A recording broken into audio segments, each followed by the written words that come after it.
अनंत काल तक मेरे प्रभु, कितनी पीड़ा मेरे, कितनी पीड़ा। कर्म सत्ता ने भी नैसार के भव में खाली नवकार का आनंद था, जन्म कहाँ मिला?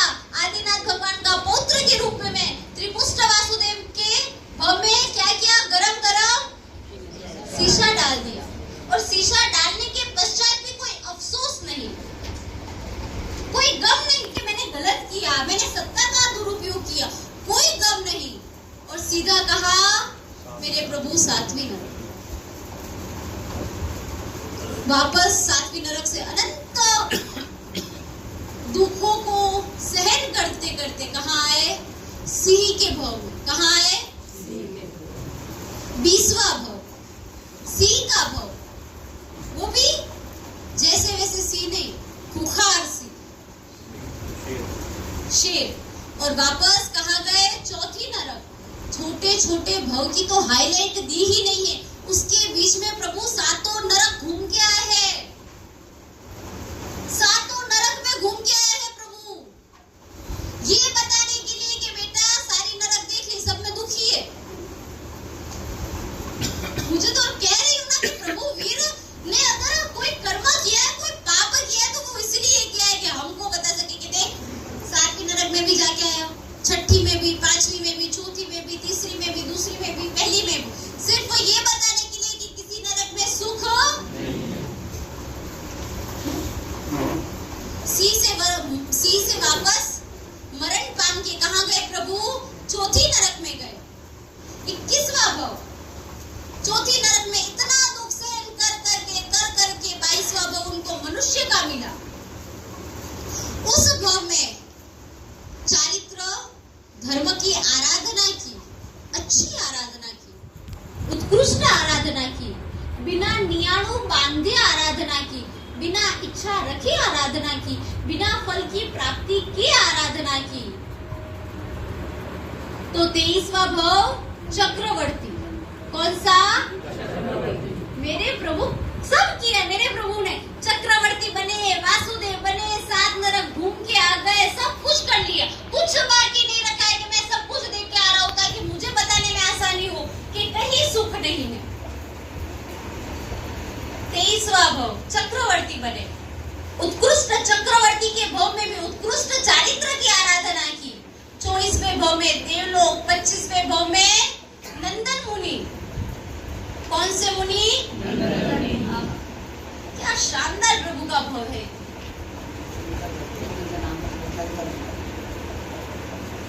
कोई भी तीर्थंकर का जीव अपने अंतिम भव से पहले तीसरे के भव में जो तीर्थंकर नाम कर्म बांधा था, उसको क्या करते हैं? निकाचित करते हैं, थप्पा लग जाता है कि अब ये तीर्थंकर बनने ही वाले हैं। ऐसा क्या किया? 25वें भव में नंदन मुनि ने ऐसा क्या किया? ये मैंने बताया हुआ था, पूजन के दौरान जो बताएगा उसको इनाम दिया जाएगा, गिफ्ट दिया जाएगा। हाथ ऊंचा कर, और उसमें भी कुछ ये इनको मना है। आप इनको बताओगे नाम मत रिक्वेशन तीर्थंकर भव 25वें। आप तो बच्चों की तरह डिस्कस करने लग जाते हो, ये तो चीटिंग है भाई, चीटिंग अलाउड नहीं है। क्वेश्चन 25वें भव में नंदन मुनि ने ऐसा क्या किया था कि तीर्थंकर नाम कर्म निकाचित किया था? मुझे मैं बताया था, मैंने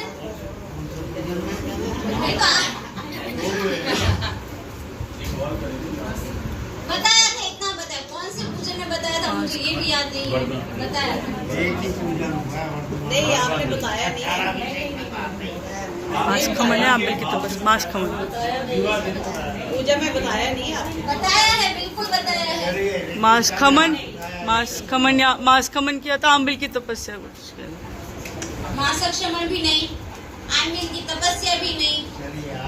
मासक क्षमण थोड़ा सही है, मैं उसको मना नहीं करूंगी, लेकिन जो मैं ढूंढ रही हूँ ना वो नहीं। मासक क्षमण किया है, आधा गिफ्ट मिल जाएगा आपको। आधा कोई पार्टनर और बता दे, एक बार तो संयुक्त रूप से दे देंगे।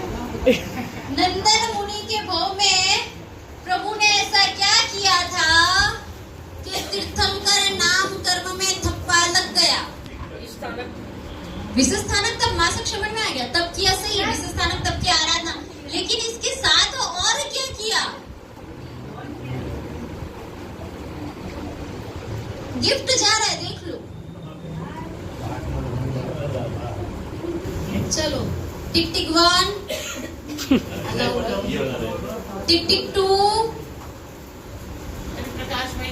टिक टिक 3। मासक श्रवण विशुद्ध स्थानक तब की आराधना के साथ साथ सभी जीव करू शासन रसी बताया था। सभी तीर्थंकर परमात्मा ने सभी जीव, ये ऊपर बताया था मैंने, प्रभु के मंदिर में बताया था, ऊपर बताया था, पूजन में बताया था, ऊपर बताया था में बताया कि तीर्थंकर कौन सी भावना भाते हैं, सभी जीव करू शासन रसी की भावना भाते हैं। और मेरे प्रभु वीर ने नंदन मुनि के भव में कितना तप किया। यार मेरे प्रभु है ना, कर्म करने में भी पीछे नहीं रहे, धर्म करने में भी पीछे नहीं रहे। नहीं मेरे प्रभु थे, प्रभु थे नहीं, मेरे प्रभु थे, हमारे प्रभु थे।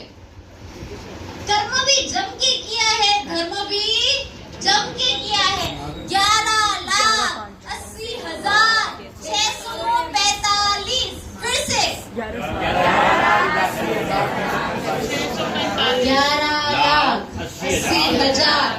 11,80,645 मासक श्रवण के पढ़ने, मासक श्रवण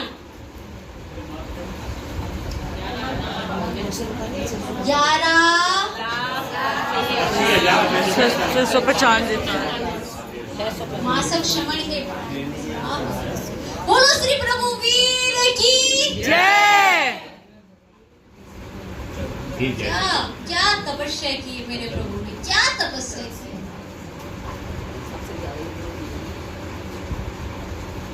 कितना शुद्ध चारित्र का पालन किया, और चारित्र के पालन करते करते एक ही भावना, सभी जीव करो शासन रसी, सभी जीव करो शासन रसी, सभी जीव करो शासन रसी।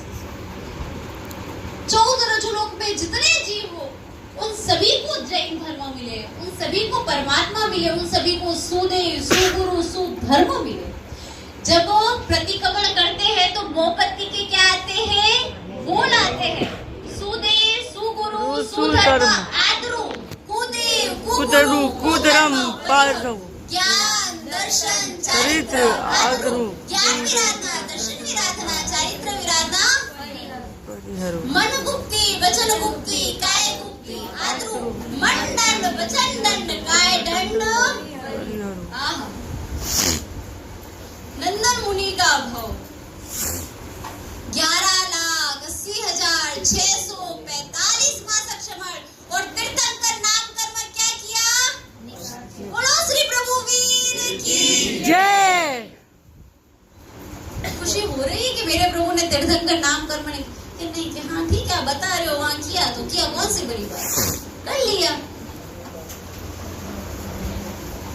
प्रेम हुआ नहीं है प्रभु से, जब वो प्रेम होगा तो खुशी भी।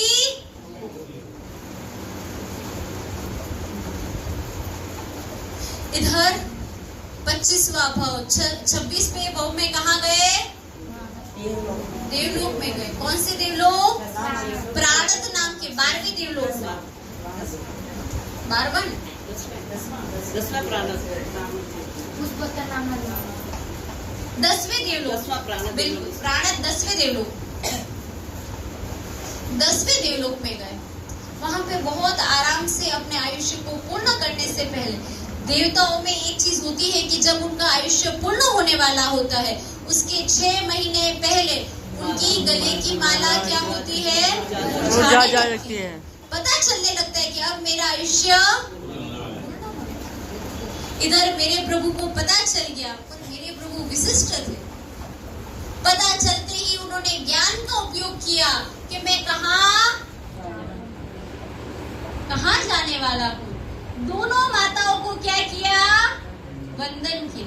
देवानंदा माता को भी वंदन किया कि अरे मैं इनकी कुक्षी में जाने वाला हूँ।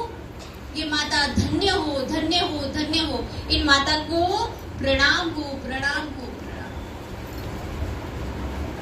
आयुष्य पूर्ण हुआ। अब यहाँ से मेरे प्रभु वीर के एक एक पात्र इतने अनोखे हैं, चाहे वो देवानंदा माता हो, चाहे वो त्रिशला माता हो, हर एक पात्र की अपनी विशेषता है। देवानंदा माता की कुक्षी में प्रभु का क्या हुआ? जीवन हुआ। बोलो श्री भगवान की जय। च्यवन कल्याण, पहला च्यवन कल्याण, जिसको वैसे च्यवन कल्याणक मानते नहीं है, पर फिर भी हम हमारी खुशी से कि मेरे प्रभु कहाँ आ रहे हैं?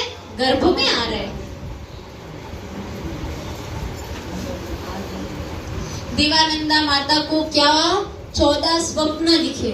स्वप्न भी कितने, आज 14 स्वप्नों को एक एक करके मैं विशिष्ट प्रकार से समझाऊंगी कि स्वप्न है क्या, क्यों ये विशिष्ट है।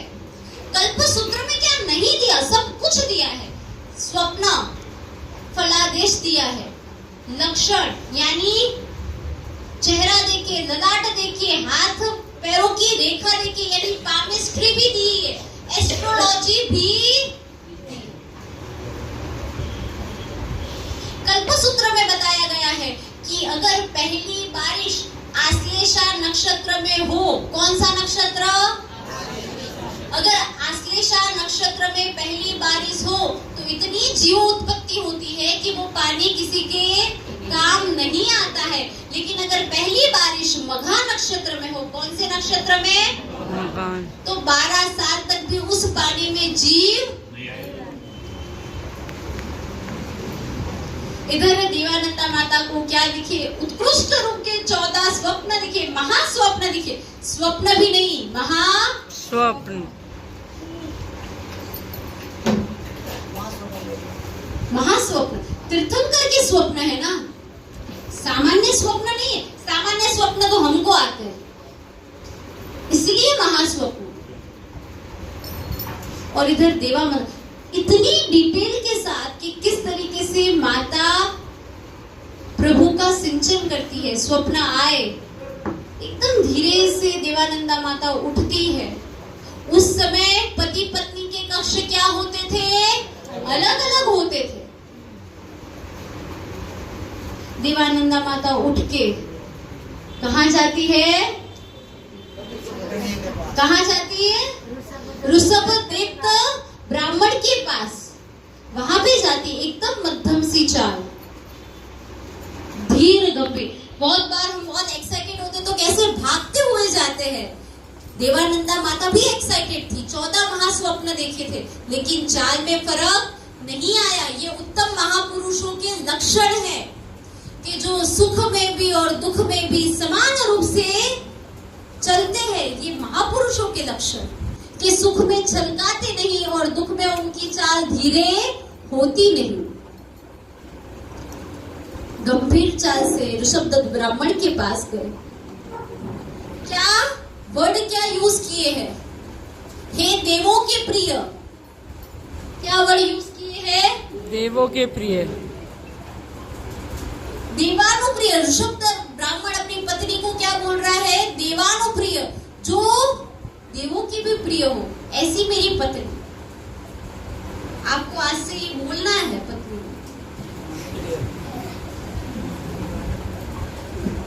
और इधर क्या आप इस समय क्या हुआ? सब सही तो है? तो देवानंदा माता कहती है कि मैंने 14 महास्वप्न देखे। एक एक स्वप्न का विवेचन करती कि मैंने ऐसे देखे, ऐसे देखे, ऐसे देखे। ऋषभदत्त ब्राह्मण कहते हैं कि अरे वाह, उत्तम उत्तम उत्तम मंगल हो। आपके गर्भ के अंदर उत्कृष्ट जीव आने वाला है। और इधर देवानंदा माता कहती है कि मुझे आपके वचनों पे विश्वास है कि ऐसा ही हो। वहां से वार्तालाप खत्म होता है और इधर देवानंदा माता अपनी कक्ष में जाती है, सोती नहीं है और धर्म आराधना करती है, नवकार मंत्र का जाप करती है। कितना समय देवानंदा की माता में प्रभु ने 82 डेज, कितने 82 दिन। कौन सा कर्म उदय में आया? ऐसे ब्राह्मण कुल कोई नीच कुल नहीं है। पहली चीज, ब्राह्मण कुल कोई, यहाँ पे अपेक्षा के साथ बात हुई है। जितने भी गंधर्व थे कौन से थे? तो वो क्या नीच, अगर नीच कुल होता, नीच गोत्र होता तो अपने गंधर्व ब्राह्मण बनते? तो नीच गोत्र वैसे नहीं था, लेकिन अपेक्षा से था। क्या अपेक्षा से था? कि भाई अनिल अंबानी या मुकेश अंबानी स्टील की थाली में खाए तो वो अच्छा लगेगा। मुकेश अंबानी स्टील की या एल्यूमिनियम की थाली में खाएगा तो वो अच्छा लगेगा? फिर से आप जवाब नहीं देते हो, मैं चुप हो जाती हूँ। अच्छा लगेगा? पत्थर पे खाए तो अच्छा लगेगा। स्टील की थाली और उससे भी ज्यादा पत्थर पे खाएगा तो और अच्छा लगेगा। नहीं लगेगा, नहीं लगेगा, नहीं लगेगा। मुकेश अंबानी है, उन्होंने तो अपने गेस्टों को भी सोने की थाली में खिलाया है, तो वो खुद स्टील की थाली में कैसे खा सकता है?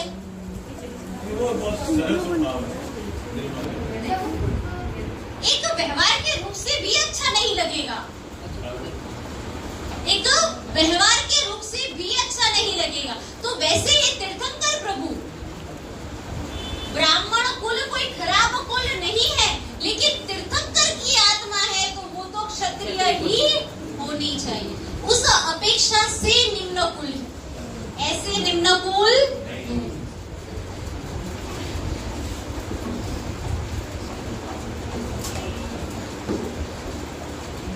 और इधर 82 डेज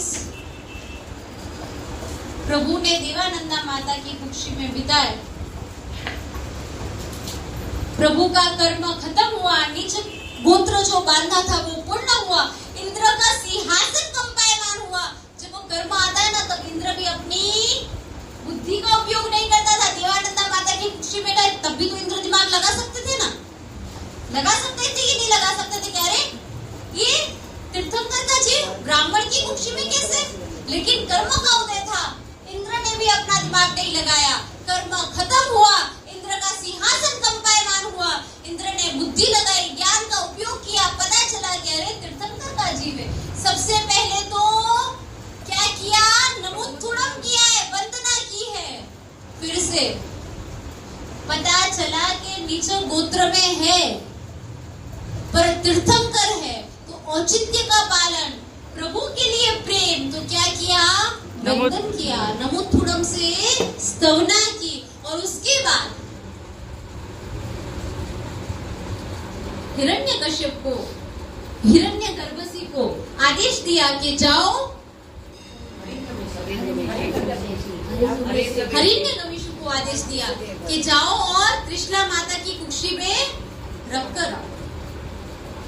इतना सिर्फ उस क्षण के लिए प्रभु ने अपने ज्ञान को छोड़ा था। वो पता नहीं है प्रभु को कि किस तरीके से उनका गर्भ स्थानांतरण हुआ। देवानंदा माता से त्रिशलानंदा माता की कुक्षी में प्रभु आए। 5 मिनट यहाँ पे मैं और लूंगी क्योंकि मुझे ये चरित्र को समझाना है, ये चीज को समझाना है, ये चीज रह जाएगी वरना। बहुत सामान्य घटना शास्त्रकार भगवंतों ने कही है कि देवानंदा माता और त्रिशलानंदा पूर्व जन्म में क्या थी? देरानी जेठानी थी। क्या थी? और देवानंदा माता ने त्रिशला माता का क्या चुराया था? अपन को सिर्फ इतना ही पता है कि रत्न चुराया था, लेकिन उसके पीछे, चोरी के पीछे कितनी हिंसा की थी वो नहीं पता। इधर रत्न चुराया, पहला पाप चोरी का, दूसरा पाप हिंसा का। पूछो कैसे? कि देवानंदा माता ने, त्रिशला माता ने जब पूछा कि आपने मेरा रत्न देखा, तो देवानंदा माता ने कहा नहीं देखा, मुझे तो नहीं पता कहाँ है। और उस वजह से जो त्रिशला माता के मन को हिंसा हुई है, वो हिंसा का पाप, हमको मन की हिंसा नहीं दिखती है लेकिन कर्म सत्ता को मन की हिंसा दिखती है। हिंसा का पाप, दूसरा माया का पाप। कौन सा पाप? माया का। पूछा कि आपने कहीं देखा था इधर उधर कहीं गिर गया मेरा रत्न? तो कि नहीं, मैंने तो नहीं देखा, मुझे तो नहीं पता, मैंने तो अभी कितने टाइम से वो देखा ही नहीं है। माया का पाप।